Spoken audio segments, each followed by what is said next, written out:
Syederalun, Presiden Amerika Serikat Donald Trump menghentikan pendanaan untuk Organisasi Kesehatan Dunia atau WHO. Trump membuat keputusan itu setelah menuduh WHO lebih mendukung Cina dan menutupi data penyebaran virus corona di negara itu.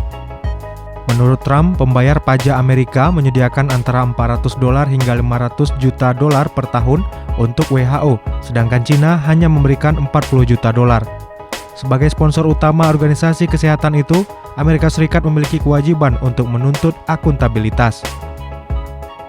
Selain itu, dominasi negara Cina di lembaga itu juga menjadi alasan Amerika Serikat menghentikan pendanaan tersebut.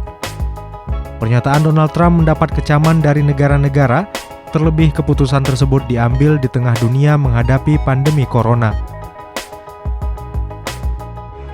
Sementara itu, dari Jenewa, Swiss, Sekjen WHO, Tedros Adhanom Ghebreyesus, pada hari Rabu mengatakan ia menyesali keputusan Presiden Amerika Serikat Donald Trump yang menghentikan dana ke Badan Kesehatan Internasional.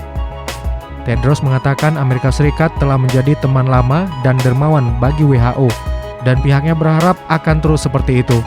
Tedros mengatakan bahwa dengan dukungan dari pemerintah Amerika Serikat, WHO bekerja untuk meningkatkan kesehatan banyak orang yang paling miskin dan paling rentan di dunia.